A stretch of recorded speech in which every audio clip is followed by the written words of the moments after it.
বৃষ্টির মাঝেও কিন্তু প্রচুর পরিমাণ কিন্তু গরুর আমদানি 7 মাইল হাটে দেখতে পাচ্ছেন। মুষলধারায় বৃষ্টি হচ্ছে, তার সাথে হালকা হালকা ঝড়। সেই ঝড়ের ভিতরে কিন্তু বেচা কিনা থেমে নেই, দেখতে পাচ্ছেন প্রচুর পরিমাণ বৃষ্টি হচ্ছে। দেখুন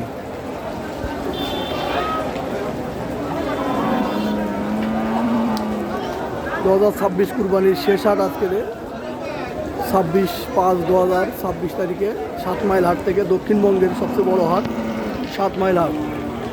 এর অবস্থান যশোর জেলা সারসা উপজেলা বাগাছড়া ইউনিয়ন 7 মাইল বাজার। দেখতে পাচ্ছেন প্রচুর পরিমাণ কিন্তু গরুর আমদানি আজকে শেষ হাটে।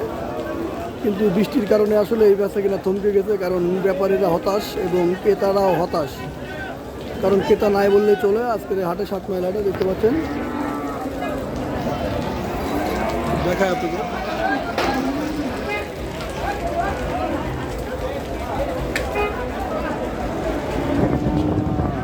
গরু কিন্তু এখনও আসছে। এই পাশটা হলো খাড়ি গাই, যারা খাড়ি গায়ে কোরবানি দেবেন তারা কিন্তু পাশে চলে আসতে পারেন, অথবা ঈদের পরবর্তী ঈদে যারা খাড়ি গায়ে কিনে 3 মাসে প্রজেক্ট করতে চান তারা কিন্তু এই হাটে আসতে পারেন। এবং এই সাইডটা হলো বাছুরের একটি অংশ দেখতে পাচ্ছেন, ওই 3 শেডের নিচেই বাছুরের অংশ দেখুন। তবে আলহামদুলিল্লাহ এই হাটটিতে আপনি যে ধরনের বাজেট সেই ধরনের গরু কিন্তু আপনারা পাবেন। এখানে কিন্তু প্রচুর পরিমাণ গরুর কালেকশন ওঠে, গাড়ির গরু ওঠে, সারা যশোর জেলার গরু এই হাটে ওঠে। দেখতে পাচ্ছেন প্রচুর পরিমাণ গরু।